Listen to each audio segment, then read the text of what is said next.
Welcome to the April 29th, 2026 meeting of the Technical Working Group Subcommittee.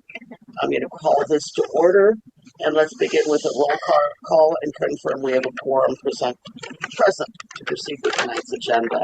Diane, please proceed with roll call. Thank you, Chair. City of Burlingame, absent. City of Half Moon Bay, absent. Town of Woodside, Here.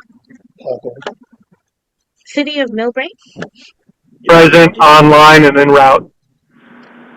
City of Brisbane. Terry O'Connell. Thank you, Chair. You have a quorum. Thank you. At this time, I'd like to start us off with comments on items not on the agenda. This is time for the members and the public to address the subcommittee on matters not listed on tonight's agenda. Please remember that each speaker is limited to 2 minutes, and subcommittee cannot take action on items raised during public comment. Diane, do we have any members of the public who'd like to make a public comment on non-agenda items? We currently do not have any virtual hand raised on Zoom or in the room. Great, thank you.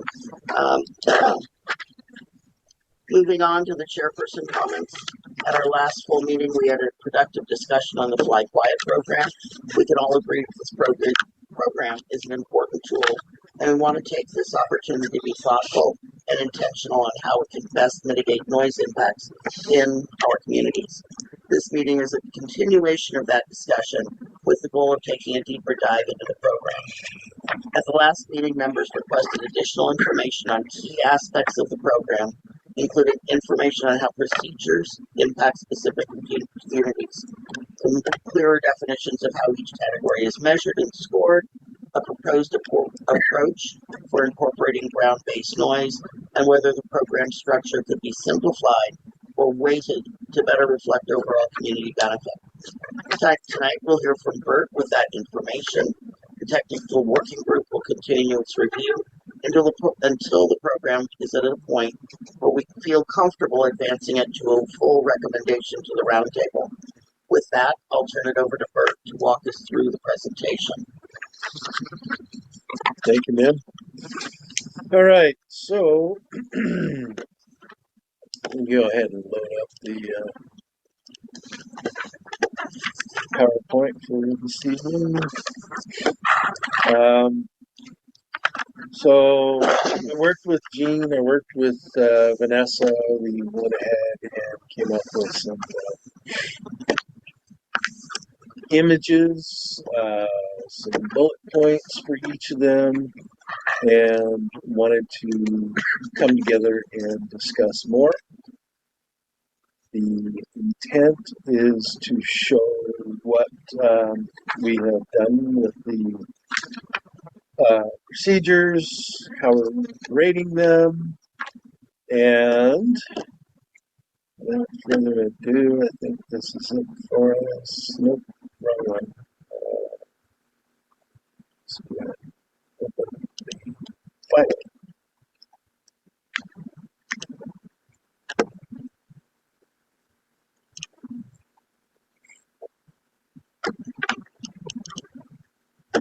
There we go.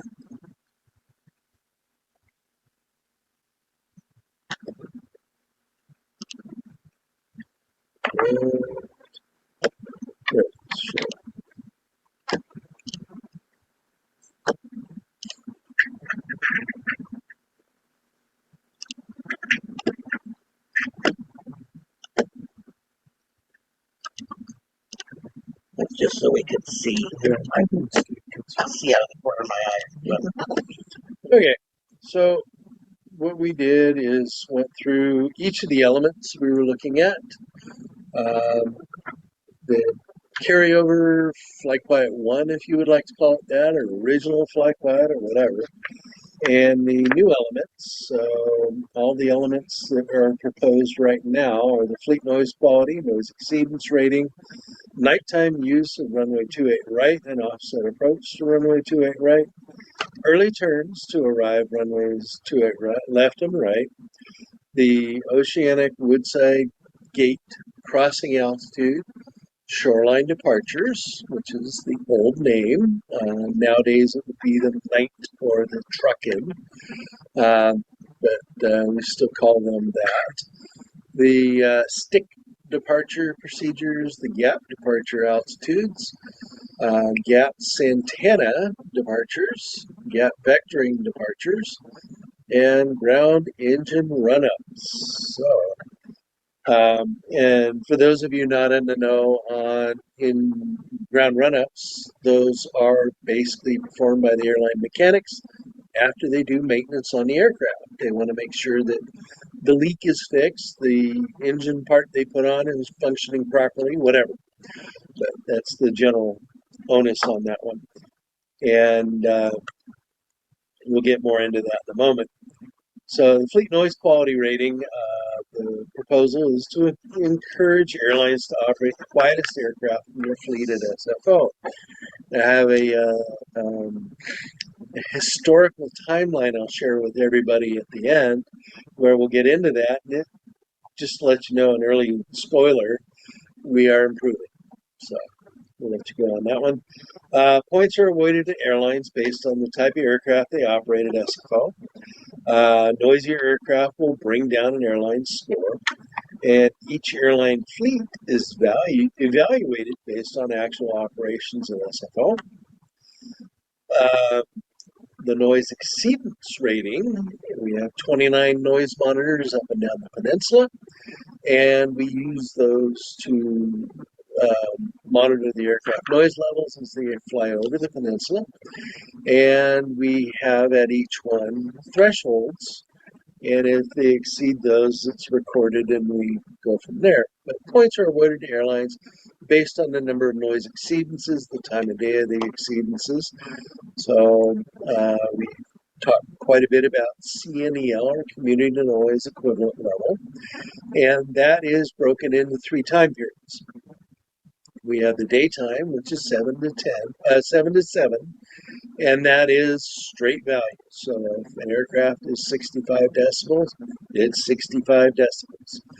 And when we get into the evening component from 7 to 10 p.m., those are basically 3 times. So it's weighted by 4.77 decibels. And so each aircraft flying over is the equivalent of 3 aircraft flying over. And as we get into the nighttime, we have the heaviest penalty, which is 10 p.m. to 7 a.m., and that's a 10 times penalty. So each aircraft flying over is the equivalent of 10 aircraft flying over, and it increases logarithmically, so the numbers increase quite quickly. But points are awarded to airlines based on the number of noise exceedances, the time of day of the exceedances, and this field is leveled by normalizing per 1,000 operations. Nighttime arrivals on runway 28 right and offset arrival procedure. We're looking at this image on the right side of the screen here. You can see the flights coming over the peninsula cities. We decided to, based on discussion at the meeting, start putting in the cities or towns, and that way we can start seeing the communities that are affected within the area. So the predominant cities that are affected by the offset procedure, which generally affects the area over the bay here, these flights out and the offset arrival. These flights here along the shoreline are called straight-ins. We would like to see more flights out over the bay. As you can understand, it's quieter. And so we wanted to reduce the effect on those communities nearest these flights. And more points will be obtained by using the offset approach to runway 28 right at night. Some points will be obtained by airlines using 28 right at night. And no points will be obtained by airlines using 28 left. This one's in question right now based on the FAA's recent decision of side-by-side arrivals and no offset right now. So we are working very hard to get this back, but for now, won't do us much good. So more on that later. Early turns. So this one, we've always had an agreement with the Foster City and the communities nearby that we would try not to have aircraft be allowed to turn early on to final. This was something that they used to issue to airlines requesting a visual approach, calling the airport in sight. They would then allow them to proceed to the airport. And depending on how early they called airport in sight, they would make a turn quite early and go bombing across the peninsula. So we have an agreement with the cities, the FAA, and we will try not to do this as much as possible. And truthfully, the airlines, if they're shooting an instrument approach, need to be established on final at 9 miles, which is about Redwood City. And the bridge, as you can see there, is at 6 miles from final, the end of the runway. And so you get an idea there about half a kilometer further away is where that 9 mile mark is. Points will be awarded on a pass-fail. So either you stay out over the bay or you do not. And if they are found by us to be requesting visual approaches, it's an automatic fail. Grade them as such. This one, the Oceanic Woodside Gate Crossing, also known as the Pirate Approach. Due to the location of this navigation beacon here, it's called the Woodside VOR, Visual Omni Range, and this device is where aircraft go. They home in on it, and they navigate away from it too. The goal is to have the aircraft cross at 8,000 feet, though due to the distance from the radar head, which is alongside the Oakland Airport runway near the bay, the FAA says it's accurate to plus or minus 300 feet for all aircraft. So don't worry, it's not an individual aircraft having that issue, it's all. So if one's off by 300, they're all off by 300. So they asked us to not grade against them, and so we say 7,700 feet or above. Pardon me. The FAA has also told us that they're more likely to be able to do this at night, 1 a.m. to 6 a.m. And so that's when we're looking for most of it, although we try to make sure they do it all the time. Points will be awarded for airlines at or above 7,700 feet at the Woodside VOR. We can decide whether to slice and dice that into day and night or not mess with it at all. Just call everybody at 7,700 above, good, and below, not. Shoreline departures. This is the one I mentioned earlier. It's primarily night and truck-in departures, taking this tight right turn.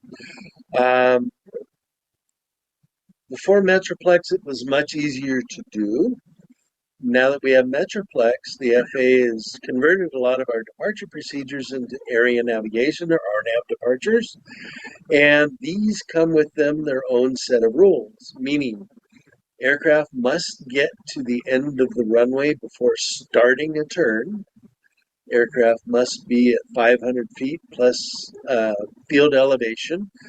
San Francisco is considered to be 11 feet. They work in 20-foot increments. So aircraft need to be at 520 feet before they make that right turn if they're on an RNAV procedure. We've been having a lot of visual procedures lately, or old departures, with our runway closures, which is really helping out, and they're able to stay a lot closer to the airport. And as such, points will be a good marginal pour. So anybody pretty much east of Highway 101 will score the most points. Those over Highway 101, or roughly an eighth of a mile either side, will get marginal points, and anybody west of Highway 101 by a quarter of a mile, the eighth of a mile, will score 0 points. ask a question on this visual? Please. Are these just the good flights? Let's see. We're looking at Highway 101 being right here. So we got a couple of marginals, Okay, but many are good. okay. I just don't see anything that I hear come up over Brisbane. Well, I just did a quick grab. No One worries. thing I did get a comment on from one of my staff when they looked at one of the oceanic arrivals. They said, "Oh my, it just obliterates everything on the ground. You can't see it for the tracks." It's like, oh, okay. Or you can't define the tracks for the community outlines. Okay. The one thing on that map, Bert, is South San Francisco looks like it's underwater because of the color of South San Francisco. Yeah. Yes, it looks like Sorry they're about over the that. Yeah. We when we did the image, we had to make sure that we leapfrog down the peninsula, choosing colors that we aren't touching another community with. So, unfortunately, that was, if I recall right, the available color at the moment. So we just bumped it up a couple shades, got what we got. But yeah, I agree with you there. This one, we're looking at the stick departure procedure. We're trying to get airlines not to turn over the peninsula until at an appropriate altitude. They have to, again, this is an RNAV departure, get to 520 feet before starting that left turn. And then they don't want them to go above 2,100 feet until they cross approximately where this gate is, actually just before. And so if you get over that and you're doing well, we're looking to perhaps break it up into higher altitudes. So it's 2,100 to maybe 2,999 feet. And then we'll go 3,000 to 3,999 feet for the next bracket, et cetera, all the way up. And so the most that I looked at, we're in that 3,000 range. So it really fits a bell curve nicely. We could do that. This one, gap departure altitudes. We came up with two modelings of this. One of them is a very simple one. Just we're looking for folks to stay above a given altitude on the way out through a corridor. And that is basically a box tunnel that the aircraft, if they stay within it, everybody's good to go. The old methodology was very specific by aircraft type and whether they were going to be an international or domestic flight, because international flights are heavier, they will be lower than domestic flights, and as such, were graded differently. So let's say a 777 going to, I don't know, Middle East, Abu Dhabi, it's going to be quite heavy, and as such will not be graded as, it'll be graded on accordance with its destination, lower altitudes throughout, and a domestic one, say going to Chicago, will be much higher and as such do better with higher altitudes, although they could score similarly. We're looking for good, marginal, and poor at each gate based on the old traditional scoring. But if we stay within the box, we'll do quite well. The Santana departures, what we're looking for is aircraft doing none of what you see here. These are all poor. We're looking for flights to go up the coast, stay there, and come back over the Golden Gate Bridge. And so these would all be failed. Anybody going through this pink area of San Francisco, that was unintentional, by the way. I just need to make that very clear. It was just a color. And we also wanted to differentiate from the districts. We colored those differently as well. So points are awarded pass fail, and these would all be failed, just so everybody knows. Gap vectoring. So we have a gate out here, the red mark, just inside the coast. Aircraft are not supposed to, and I mean airlines, not aircraft, airlines are not supposed to start a left turn or a right turn prior to that gate. And as such, what you're seeing here on the screen would all be fails. And so we're looking at pass fail and airlines trying to turn after this red gate would score points and be graded as such. Ground engine run-ups. You can see on the airport these circles here out off the runways. The ones used most here are Victor Lima and Lima Echo. Alphabetical naming of the taxiways on the phonetic alphabet. So L Lima and B Victor, E Echo are the taxiways there. Those are used, I would say, 99% of the time. The ones that are over here off taxiway Charlie and Charlie 2 are used during southeast plan or reverse flow, and as such, the winds are blown out over the bay as well. Looking for the most points to be awarded to airlines following the SFO rules and regulations. We have a significant amount of those for this, but we're looking for run-ups to happen in the daytime, 7 a.m. to 10 p.m.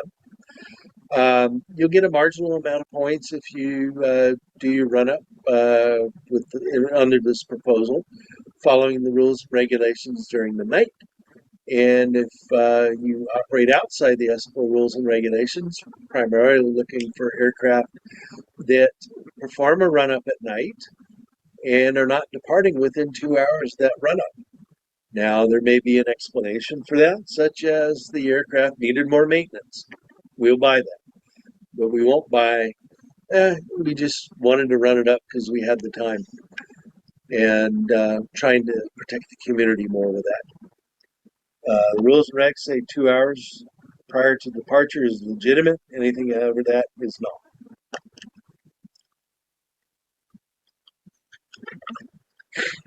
Question. Please. Could you go back to the gap, to the vectoring slide, please? I do have some comments about the global issues that we're going to talk about. I think but before I do on this one, because everybody fails. On this one, yeah. They don't seem to be making that gate, and look at the impact it's having on dense housing areas. I mean, that's not only are they failing, but they're failing over communities. I mean, it's different if you're failing and you're over the bay. Like there was another one where they make that sharp right turn. Agreed. So okay, they may not be hitting the turn on the right button, but it's not. Well, I was looking hard to find these. Yeah, this one's affecting a lot. Okay. It was a month's worth of data that I pulled to get these. Yeah, and I don't see anybody making the gate. Does this compliance just rely on the pilot's knowledge when they're taking off that they have to make that gate, or does air traffic control tell them go out to the 6 nautical mile gate and make your left turn? Or are they asking to vector here? If you look at the chart, it'll say on there 6 DME from SFO. And the distance measuring equipment is based on the VOR, which is right here in between the runways, out to this point. That's here. the 6 mile mark. That's the 6 mile mark. So, but my question is it's on the procedures. So they just have it in the cap. They're just in the cockpit looking at that, but nobody is saying to them on air traffic control, go out to whatever you called it, 6 DME. No. They don't tell them. That's not an instruction. No, a pilot may request to do an early turn or something like that. It's up to air traffic control. Appreciate it if you did. Okay. So, and that's not something we have control over. No. Okay. And sometimes it's by the FAA that is saying they want to move them out, so they're telling them to turn early. The ones there predominantly were business aircraft. The FAA has already said that we're not going to take any penalties on those. And the reason for that is Oftentimes they're a little slower, not quite as, they can maneuver quite well. Some of them are faster, but many of them just are in the way of the airlines. So So, when you say business aircraft, that is private? yes, I have a quick question. please. How do we socialize this with the pilots? Because you were saying before to Paul, when Paul had asked that it's part of the procedure Mhm. that they're given. But as far as these pilots being incentivized to do any of this, I mean, is any of this socialized through any programs or through any affiliated pilot groups or something? When we get it into the Fly Quiet program, we then say, here's the Fly Quiet report, and we produce a program that explains basically what I'm doing right now. Tells everybody how to score well, how to score the most points, what they need to do it nicely, and as such, it's there. Let's pull up this real quick. I wanted to show Paul. So Go ahead. go ahead, please. So this is the Gap 7 departure. Here's SFO going out to the west on runway heading. And so the instructions are 28 left, 28 right, to norm intersection. Climb on the SFO BOR, DME, runway heading 281 to norm intersection, which is well offshore by 13 DME. And so what they're saying on this one is don't turn, just go out 13 miles. So that alone will get them past the 6 mile mark. Bert, I have a couple questions, Please. if I could. First of all, this is really exciting. Thank you for goosing this back up. I think it's a great tool, and there's not that much we can do, but waving these carrots, I think, are really effective. So, two things we had talked about: looking at what how each one of these elements affect how many people. In other words, when we look at each element, how many people does each one affect? And should we weight them more if one element affects more people than another element? I'm not sure if we've done that analysis. I know we talked about it. That's my first question. And my second question is, could we do kind of a table for each element? Is it the airline, is it the pilot, or is it the air traffic control that's most in control of that element? And should we look at perhaps different incentives for those different buckets? We could do that. Let me answer your first question. So I went to this slide specifically. You can see the different colored communities here. And the idea behind it, without getting into geographic information systems and pulling up city counts and the whole 9 yards with the current census data, wanted to show that generally these are the cities that are affected by it. You're not going to be terribly affecting San Francisco or cities further south. So that was a quick and dirty way of doing it with this. Mm-hmm. And I tried that with the others by just bringing in the color coding, as you can see here, and then the others as well. Now, the second question, let's see, that was the Airline versus pilot versus air Yep. air traffic control. So the intent of the original Fly Quiet program was to have as many of the procedures pilot controllable.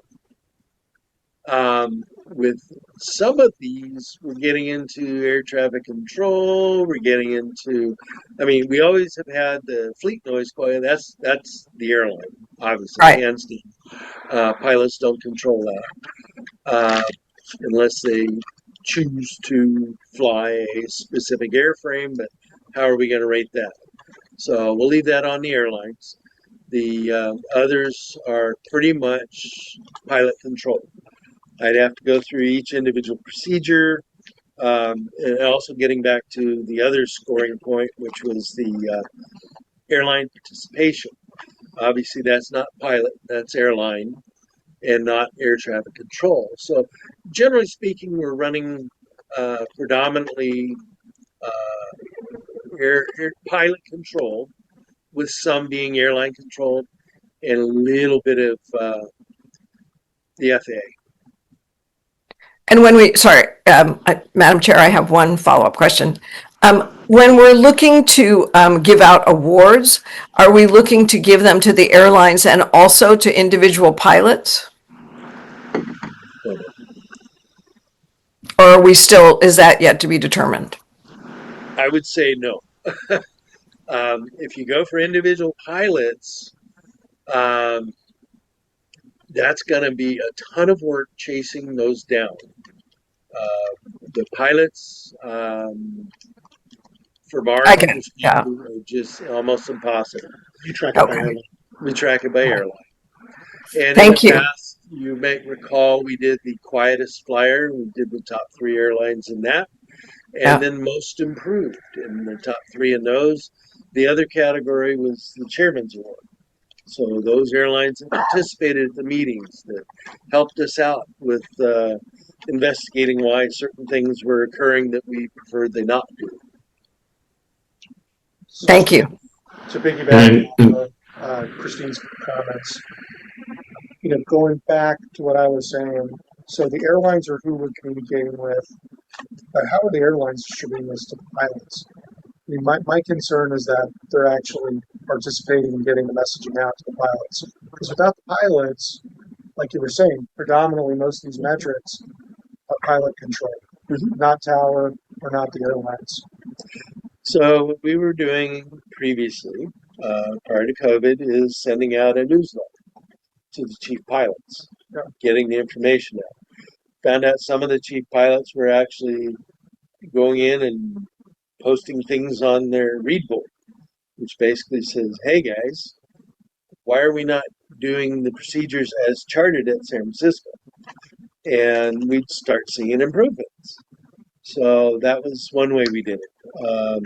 Other one, local, we would ask the chief pilot, we'd go to the pilot's lounge and set up a little information booth and display things like this, talk to the pilots that are interested in talking to us, and give them any information we could. Those were helpful as well. We don't have many bases here, United. So some of them have mini bases, but not many. Paul, you got a comment? Please. Yeah. So I brought this up at the meeting when we discussed this there, and I don't think it was the last meeting. It may have been the one before that. So I'm a pilot. I'm running late. I just got in. They're sending me to another, I'm running through the airport with my crew, and I walk through the gate area, and there's a bunch of irate passengers in there because they've been waiting 2 hours, and I finally show up and they're booing me, and I finally get on the airplane, and I'm taking off, and I want a vector. I'm running late. We're all tired. I've got angry passengers in here, and I'm under pressure, and I'm trying to make up time, and I want a vector. I'm not thinking about, I'm respectfully, I'm not thinking about that I was in the lunchroom a month ago, and I remember some guy sitting at a table with some brochures telling me, "Hey, we're going to give you points if you." I've got people in the back of my plane who are want to hang me, and so I'm just I'm just putting the human side on this, and from a practical perspective, which one is more compelling? And am I going to, I've got this, fly quiet program, and I got to get my points, and, my airline's going to get, a gold medal that we get to put up in the pilot's lounge, and that's great. Or the 150 screaming people behind me who are really upset, and we're trying to get, and I'm trying to, I've got my clock running, and I've got to get in, and, we're going to have reservation tonight, and everybody's mad. I mean, come on, this is how it goes. And I've traveled enough, we all have, that we sort of know how that is. I'm just trying to weigh the influence that we're going to have. And so when I made that comment a couple of meetings ago, several members of the roundtable came up to me afterwards and said, yeah, we need to figure out a way to make this is a really important program. And we've put a tremendous amount of work into it. I think I've used the phrase translation. We've got to translate this program. This is my global point, by the way. We've got to translate this program into results. And it can't just be another thing that we put up on the bulletin board that everybody ignores and we just go about our way and we come back and next year there'll be a different chair and different people sitting around the table, we'll all nod our heads and we'll come up with Fly Quiet 3 that'll be just as effective as Fly Quiet 2, as effective as Fly Quiet, the original program. We need to figure that out. I actually think Mike, the airport director, can be very helpful here because he's got clout. I mean, people listen, when he walks through the corridors of SFO, people pay attention. And I think that he can help us. And it seems to me like he wants to. He's a good man and he's a good guy. And I think that he can be helpful. We need to get it. So I'm interested in the exact same thing that Steve was mentioning and Christine mentioned. We've got to make this translation. And I think we're getting a little bit bogged down. I don't want to take us off track, but I think we're getting a little bit bogged down in elements and details and scoring points and all those other things, which is, I guess you got to, it's a game. We have to sort of keep score. We have to figure out a way of doing it. And I think I don't want to lose sight that there are communities here that's, got these planes flying overhead because they're not hitting the 6 mile gate. Mm-hmm. And they should be hitting that 6 mile gate. And I want to try to find a way that we do that. We can spare all of those green traces that are up on that map flying over very dense communities that are really troubled by it. And, if they just would go another, 2 miles a little further out, these people could sleep, or not look up in the sky. And it's actually a pretty big deal. And so I'm trying to get people to that gate. And I know everybody's giving it their best effort. I don't doubt that for a second. But as long as we're going to do this, I think we have to give it our best shot to try to get there. I think that, when we were talking about how we communicated to the airline through this process, in the past, it was newsletters to the airlines to the pilot to the action. But I think we need to find a way to humanize it and bring it down a level to where human emotions play a part in some of these requests by the pilot. And I understand the back of the plane is wishing to get there sooner. And 9 times out of 10, when you take off late, the pilot comes on in a cheery voice and says, winds are with us. We're going to make up this half hour because they built it into their schedule. They know that they're not getting out the gate the minute they're supposed to get out the gate. They've allowed for that. And, it depends on the length of the flight, how much time is built in that they can bypass turbulent weather, or they can, and depends if it's winter or summer, how much time they've built into that schedule. Mm-hmm. And you can pretty much guarantee that, on a good day going from here to Seattle, they're going to make up and be 15, 20 minutes early because that's built into their schedule. But I think we need to find a method for this program to try to humanize it, or how to bring the human level to it. And part of that is going to be the human level at air traffic control to really get a result. It may not show up as a bonus for the airline, but getting air traffic control, TRACON, to not grant the early vectors. Exactly. And I think the humanization part of that, whereas the pilot, we might not be able to say, screw the people in the back.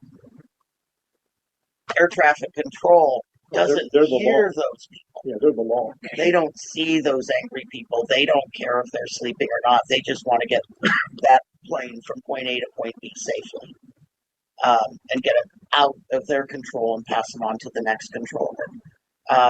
So I think humanizing is going to really need to take into account the TRACON part of it and allowing the early vectoring. We can't stop necessarily. We could maybe reduce some of the pilots asking for vectoring. Mm-hmm. We're not going to be able to reduce the automatic, we want you to turn early and get out of there. No. And on that point, and I'll come back to your point in a minute, Paul, the air traffic controllers need to be allowed to have all the tools in their toolbox open to them. Their primary job is safety. And so if they need to turn an aircraft early to avoid another aircraft, I want them to do it. And I expect them to do it. Now, we may later after, or if we get a phone call that says, hey, we had to do this, we'll forgive people, but let everybody know why it happened after the fact. Okay, great. Now, to your point, Paul, as far as pilot and making that gate, it's on the chart.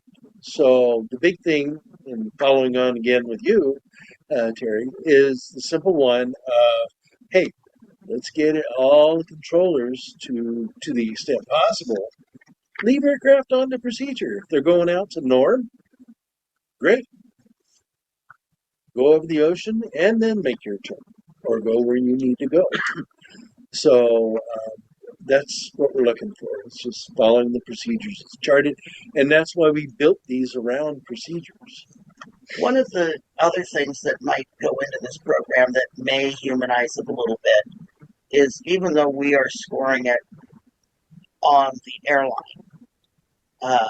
we could also try to give the airline the courtesy or the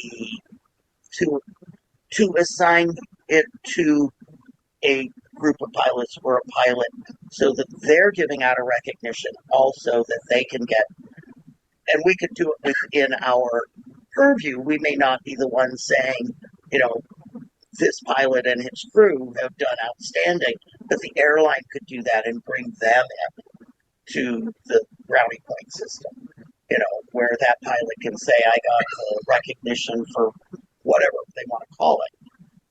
But that could be something we're not in control of, because we're not going to look up who the pilot was on, now granted, somebody avoids a crash. Yes, everybody knows that, that pilot avoided the crash, or, got people safely due to some tremendous issue. But we're not going to know that on a day-to-day basis. But it might be something that the airlines themselves could humanize and use in their benefit for their employees, to make them feel better about following the procedures and not asking for vendors. Well, they could do it by specific aircraft fleet types too. So, hey, our 767 crews this quarter, did an exceptional job and got us the, quietest flight for the year. Yeah, I think there needs to be skin in the game for all the stakeholders here. So to your point, Terry, I think the airlines are who we can communicate with, and then leave it up to them to figure out what group of pilots they want to recognize. And Paul, to your point, Mike Mackenhorn, the corn kit. Corn kit. That corn kit. The corn kit. I'm going to have to tattoo out of my Mike, the corn kit would be the person that we need to make that communication with the airlines. Is that accurate? I think once we get the Fly Quiet program up and running, I can't totally speak for him, but I'm pretty certain he would be willing to help us promote it. I've dealt with him plenty of times. He's a great guy, and he's a Millbrae resident, so maybe I can twist his arm a bit. Just real quickly, I saw there was 3 hands raised online. Well, let's go to them. Okay. 4.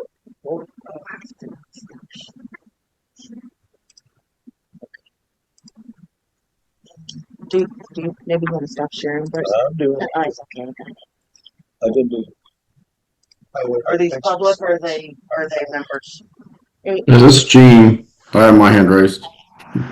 Okay, well, we don't need the timer for that. Can you hear me? You want to go? Yeah, go ahead, Gene. Okay.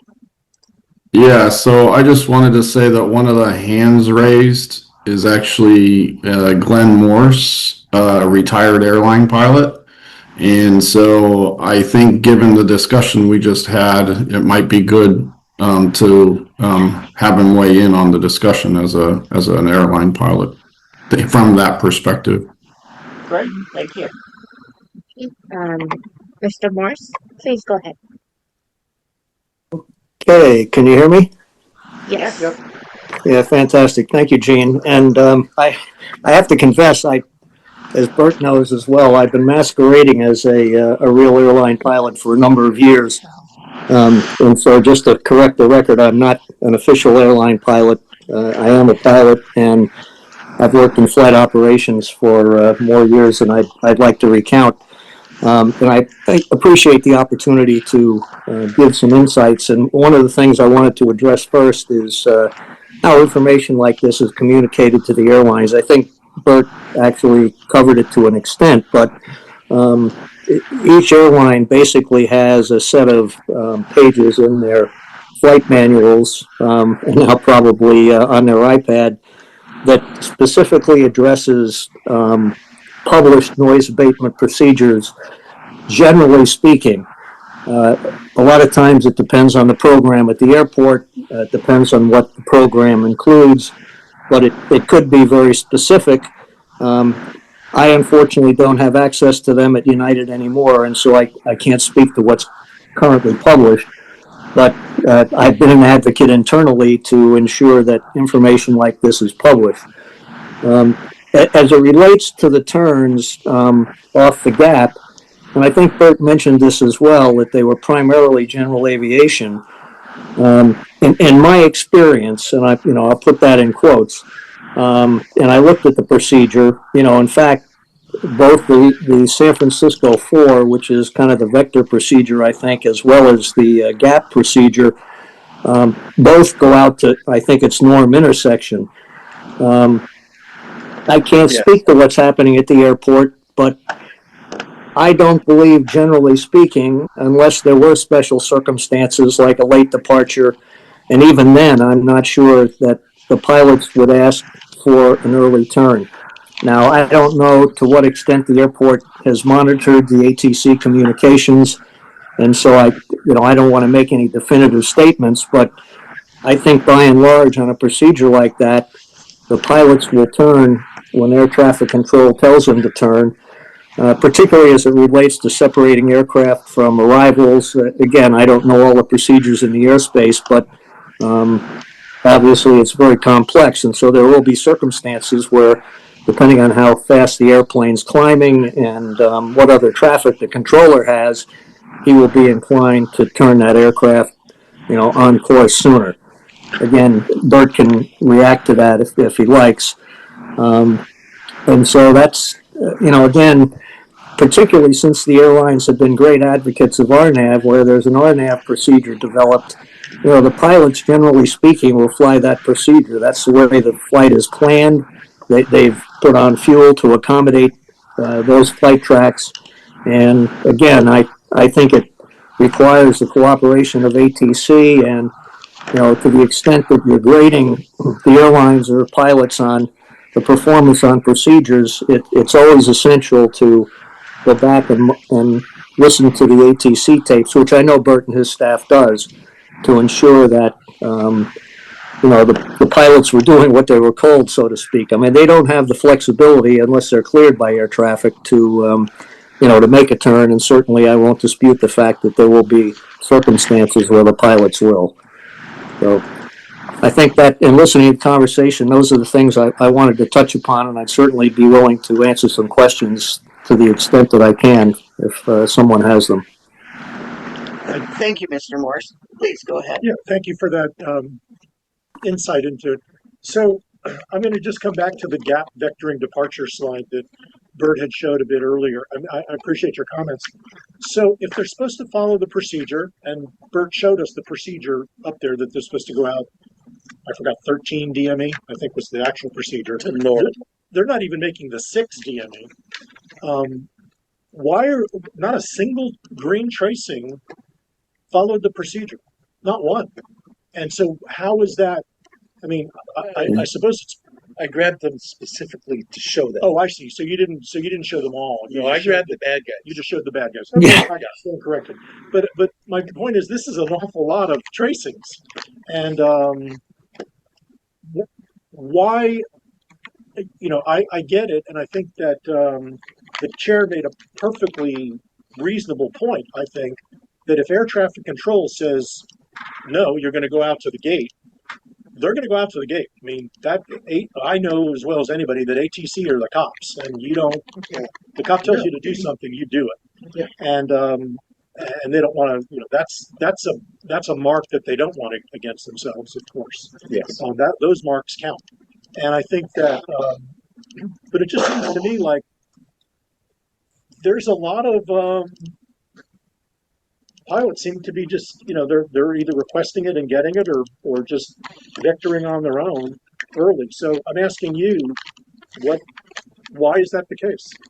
Well, I just want to react to that. I mean, they're not vectoring on their own. I can guarantee you that. But like I said, I wouldn't dispute that on occasion they might ask for an early turn. But without having ATC to react or respond, or unless Bert wants to further elaborate on why those airplanes are turning, I would not want to. Well, generally speaking, hang it on the pilot. But that's all I can really say about it without having more information. Yeah, and again, I think it's worth illustrating what Bert said, though, is that he grabbed the ones that didn't go out to the 13 DME, didn't even get to the 6. And those might have been a lot of general aviation aircraft where they were vectored off to get them out of the way. And we don't know that because we didn't do the research. This was for display purposes only. I think it's unfair to say that most are not making it, because Bert only showed you the ones in that month that didn't make it out to the 6 DME spots. So but those that did that, if any airlines did that, they would obviously not get the points that they should have based on turning early, which is why we want something like this in there. Yeah, and just to add, I did look at the Santana departure as well, and looked at the RNAV routing, and again, my reaction to that, and I have to preface this by saying, not only am I retired a few years ago, and so I haven't been as intimately involved in these things, particularly with the FAA. The pilots would fly the RNAV procedure unless advised by ATC to start a turn. I mean, that's pretty much airline standard policy and procedures as far as I know. And so, anytime you see an RNAV procedure published, then the tracks aren't, and I think not to stick, the old shoreline, is a good example where you can see the result of an RNAV procedure and, relatively speaking, the accuracy of those turns.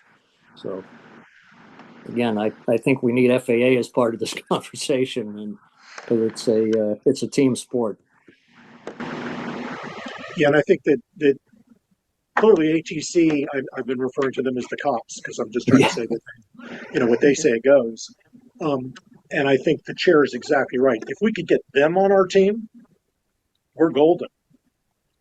But I think they're also the least. They're the furthest from our management too, because they're the FAA. They're a federal agency, and their primary goal is public safety, right?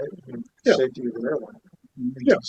Yeah, they'll always fall back on that too, and rightly so. I think in almost all cases. But still, they're the ones that we have the least control over. They have I wish we had some influence with them, but this has been going on for a long time, and we don't seem to be able to make much headway with them. And I can guarantee you, over my career, I wish I had more influence on them too. Yeah, look at what they did with the airport just in the last month.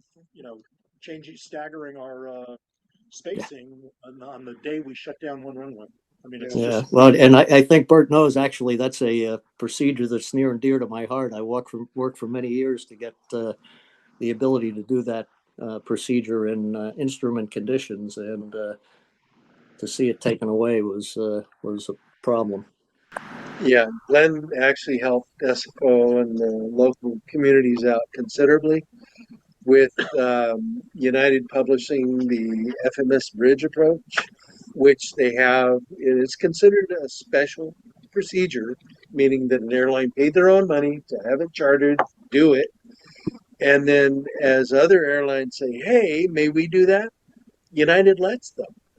So I think that's a great collaboration thing. Really appreciate, and that's worthy of a chairman's award, in my opinion.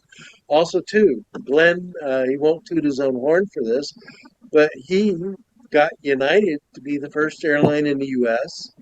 to do the wake vortex generators on the Airbus aircraft that were creating a bunch of noise over communities as far away as Palo Alto. So the Roundtable owes him a considerable debt. Thank you, sir.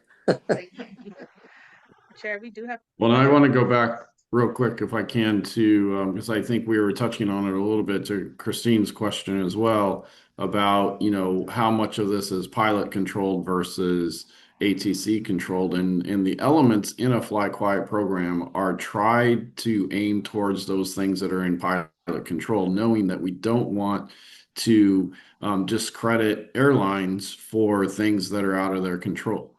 And so that's why Glenn also mentioned that if it is ATC calling them off and vectoring them, that the airline should not be downgraded for that. And so that's why he was mentioning, listening to the tapes actually to see who initiated that turn.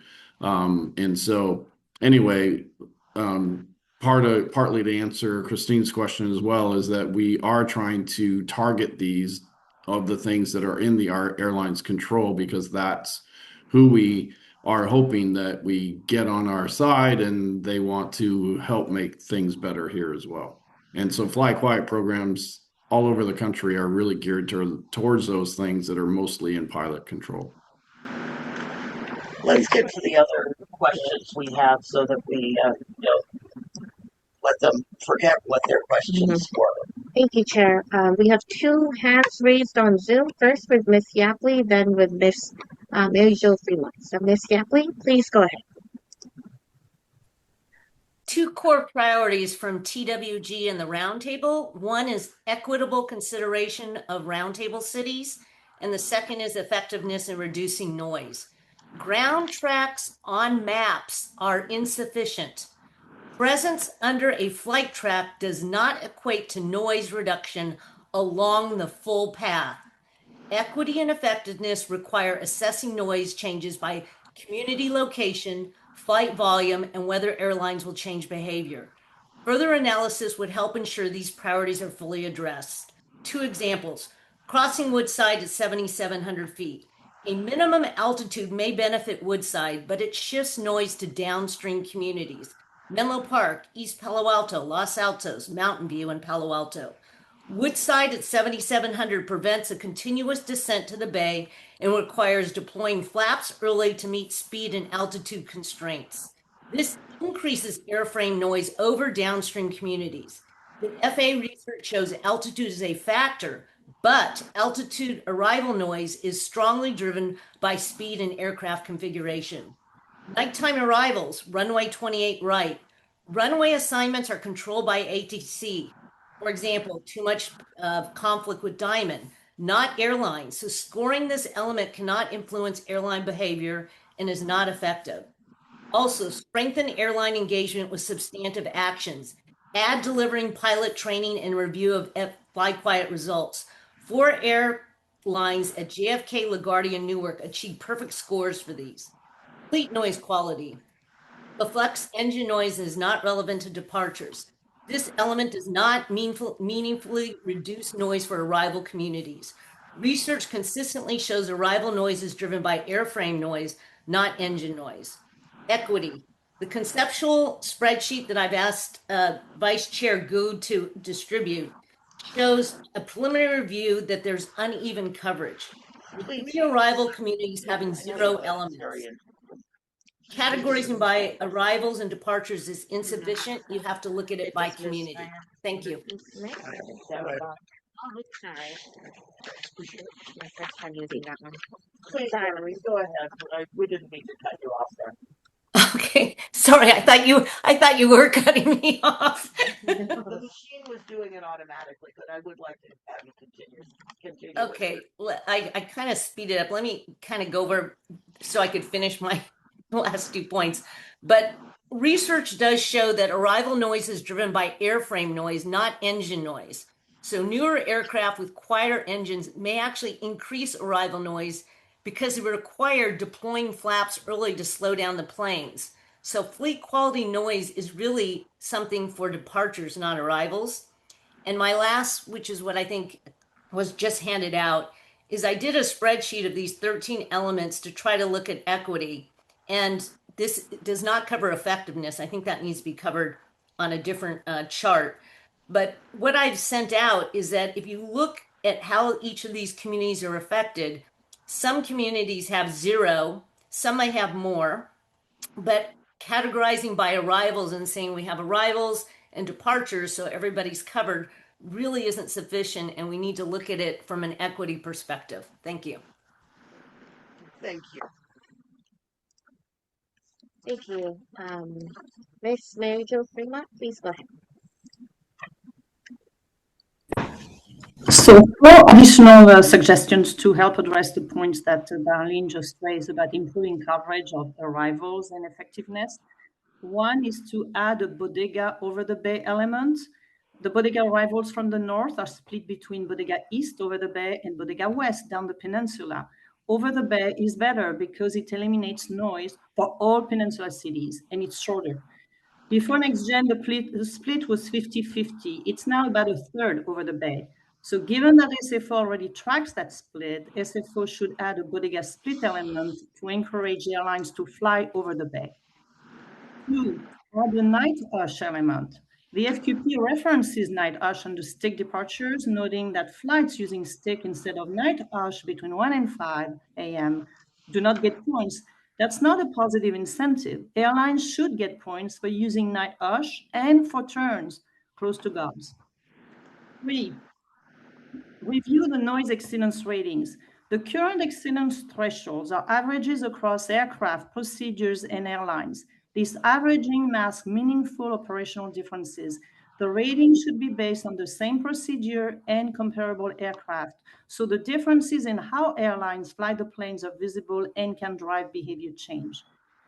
Menlo Park and East Palo Alto do not have any exceedance ratings despite numerous arrival over flights. They don't have a noise monitor. Using gates to distinguish the arrival procedures and using the temporary monitor in Palo Alto might be a proxy to establish ratings and ensure that these communities have some coverage. 4, check that the elements do not overlap. For example, the noise exceedance rating at Foster City overlaps with the nighttime preferential runway and offset arrival element. Similarly, the fleet noise quality rating, which is about engine noise, overlaps with exceedance ratings at monitor locations and the departures. And finally, the TWG should recommend the awards to the Roundtable. As the body that developed the FQP elements, it's best positioned to determine what should be recognized and why. Thank you. Thank you. There are no other hands raised on Zoom or in the room. Thank you. And just for the record, we did receive a written public comment for this item that was disseminated to all members. It's also placed on our website, and that was received on Monday. Thank you for that. And that was written comments from Sky.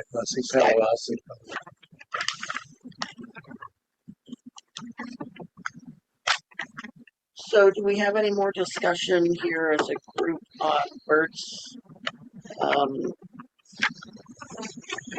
Yeah, topics here?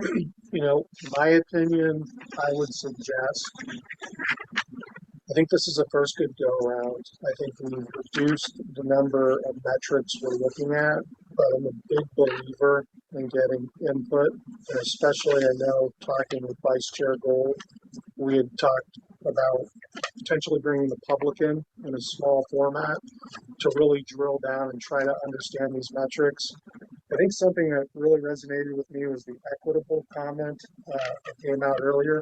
And then looking at this matrix here, I'm not saying that this is the gold standard matrix, but you know, East Palo Alto here, when I look at this, I'm not seeing anything there for East Palo Alto. And also, you know, looking here, see Menlo Park as well.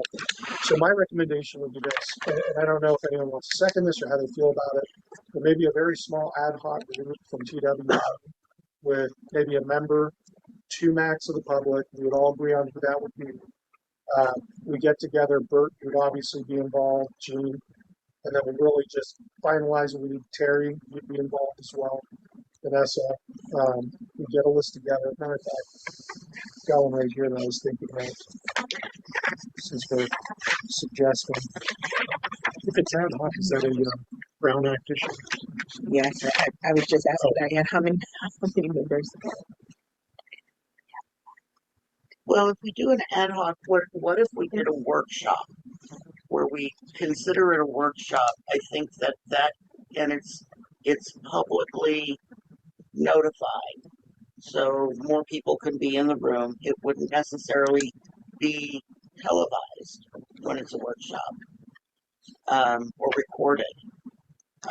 That may give the ability to speak freely and bounce more ideas around, that a televised, recorded type of meeting would be.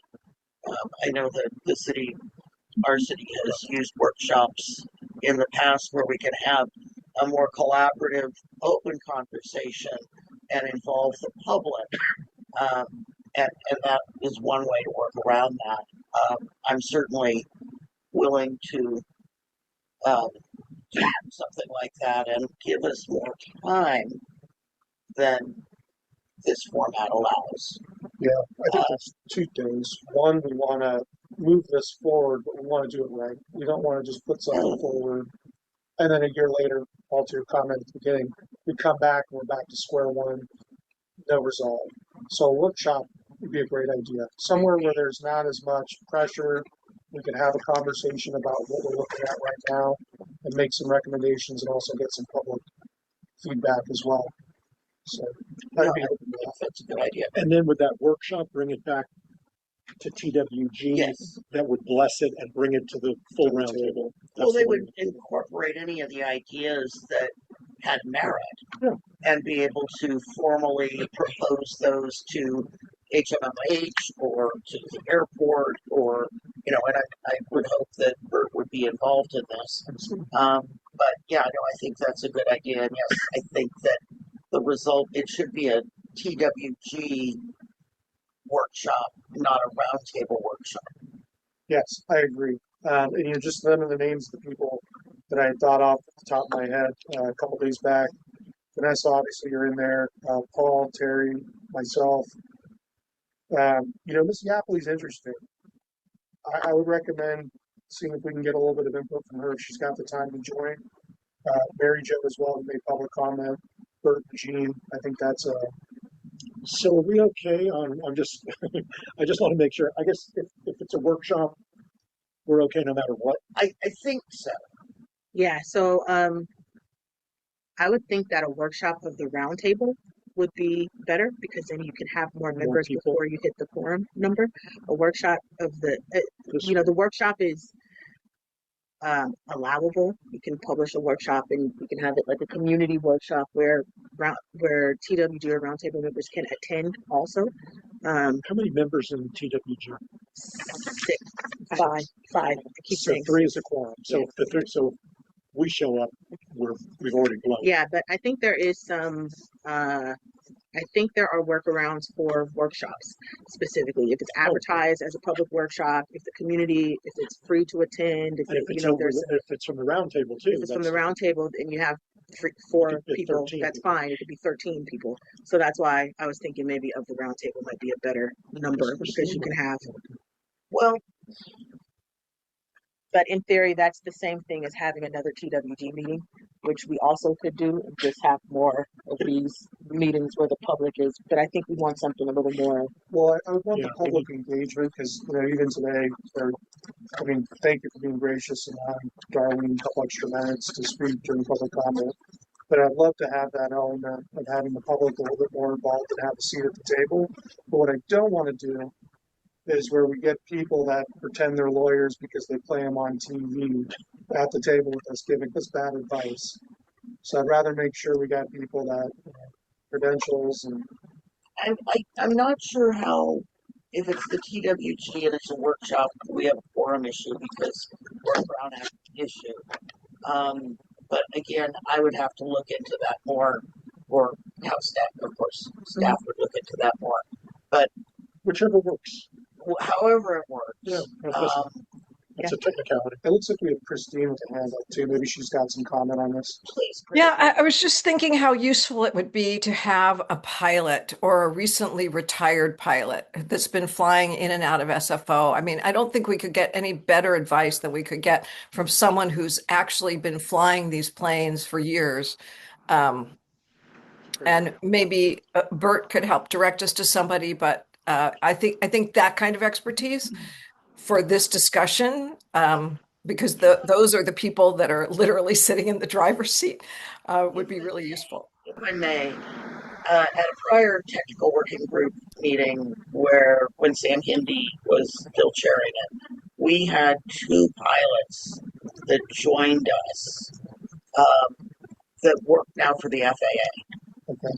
And they were very forthcoming. They were very full. I'm sure Bert remembers this meeting. No, You don't. you don't. Okay. Could have been that long. Sam was 3 or 4 years. Yeah, he won that. It was in Foster City. But and maybe they were ex-pilots that worked for FAA. And they were very helpful on discussing some of the offset procedures and some of those kind of things. And I'm sure we can go back through and find that. Are we, just along those lines, maybe someone also from ATC might be another good resource at the table, because that's another, If we're able to get that one's going to be real tough right now. With everything that's going on, they've pretty much gone to ground. Okay. Unless there's someone who's, again, recently retired. Think like somebody who wants to find a controller.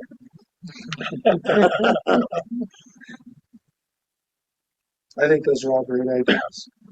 Now, and it may not be possible, but I'm sure, and that's one of the things that our previous chair brought, was a lot of knowledge about actual how the pilots work and how the aircraft work and how those kind of things.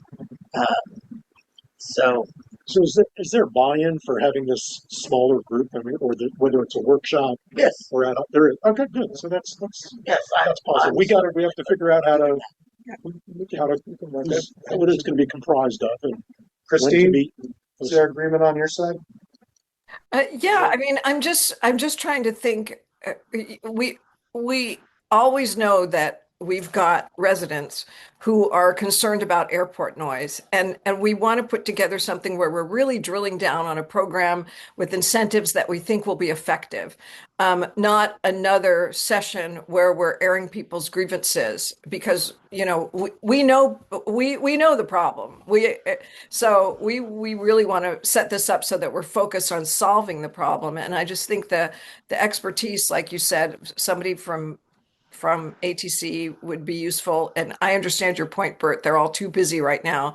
But if maybe we could find somebody who's retired, and certainly a pilot or two pilots, to just say, this is what would incentivize me. This is realistic. This isn't realistic. I just think that's the type of workshop that we want, right? Yes.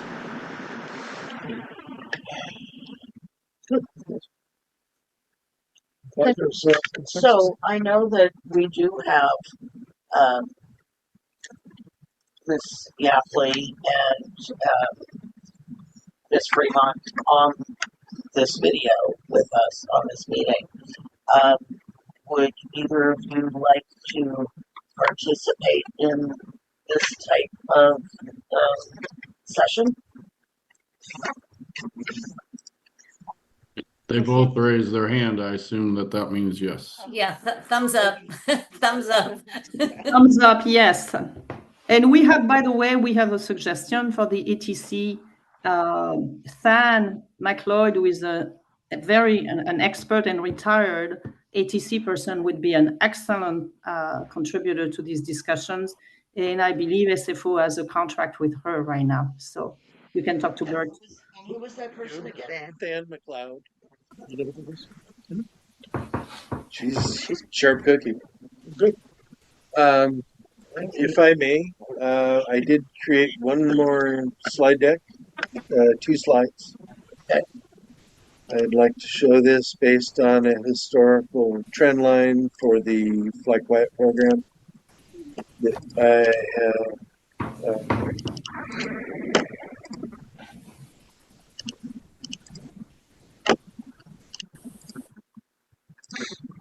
Okay, so there, thank you. So if you look at this origination back in first quarter 2002 through current, we're looking at the overall summary scores for all the airlines, and that's on the very first page where you look at each of the different metrics, and then smack in the middle is the average score. You can see that it's a slightly decreasing, but not hugely. I mean, it's within a quarter of a point. And you can see in the middle there, it sort of leveled out for a bit. This was the one that I thought sort of kind of told the story. You can see how we have our peaks and our valleys. The big thing is, as things change, so do the ability for airlines to score well.